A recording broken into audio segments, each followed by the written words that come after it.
know the reason why there's so many Spanish people in Hong Kong. Is it because of the weather or salary or lifestyle? Well, I think at the end in Spain, even if we have so many population, we know always said like every football player know each other and the mouth to mouth like speaking one to each other and when I think the first one to who experienced to play in Hong Kong probably was Jose Gombau, the coach, and the players who signed there, Dani Cancela and the rest of players. They start to speak in the good experience they had there in Hong Kong. And after this, Belencoso, Juan Cascon, all the players that I mentioned in you, um, when I spoke to them, some of them, they told me the same. They were very happy in the country, in the league, how the Hong Kongese people treat them. I think that's the secret. That's why every year I think there are always a lot of Spanish players playing there. Probably that's the reason. Yeah, every year there are new Spanish players. Indeed, this year I don't think there's new, but there's still a bunch of Spanish players there. So, what was your first impression after you arrived Hong Kong? The moment you step out of the airport, the first day there. I have to say that was one of the countries that impressed me the most. The the height of the buildings, they are so high, so many skyscrapers, so many people, full of small islands all around. But at the same time, the roads are so in good condition. Everything is like brand new. And then you go to that's when you go to the island, no? But then you go to a moon in my case where I used to live when I was there, and it's more like deep Hong Kong or more. The culture is more classical. It's not that modern. I was really impressed. It's a country of contrast.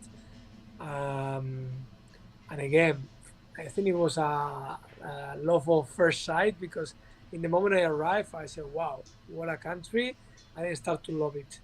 Um, I think a lot about my experience there, and even with my wife, we always said that we wouldn't mind to live there again and to play there again. So it was a special year for me in all terms.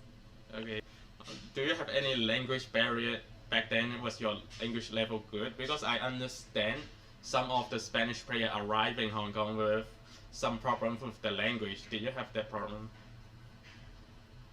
No, to be honest, in my case, I think Pablo Gallardo and myself were kind of translator in the team to the Nacho archive, Joaquin a little bit. So uh, I already could speak some English.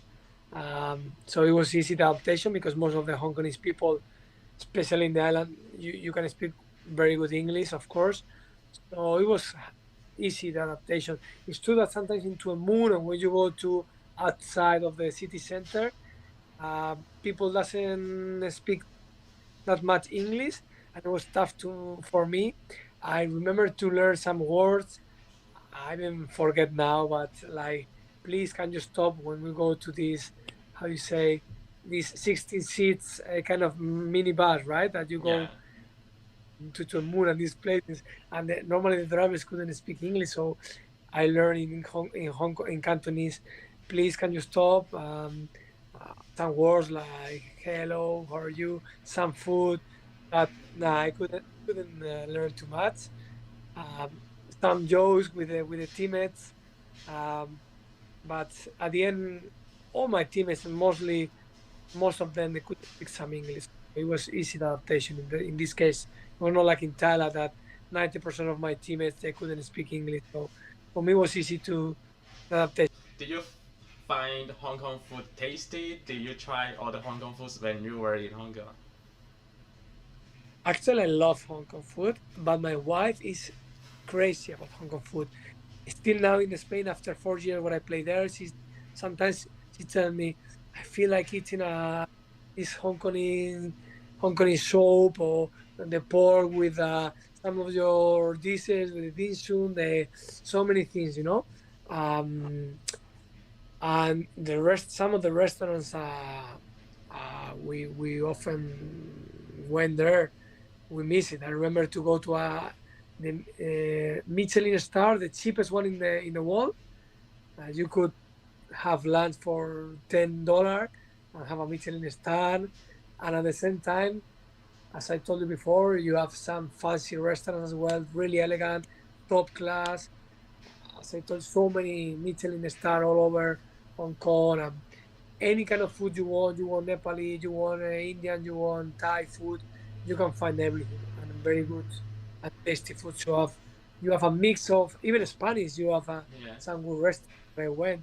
So I love it. I love it because you never get tired of Hong Kong. It's always something to do and especially something to eat. And I know Hong Kongese people love to eat. After training, we usually meet all the players to eat together, proper Hong Kongese food, and I love it and I miss it. And it was the people, the chefs were very good, and it was a nice experience.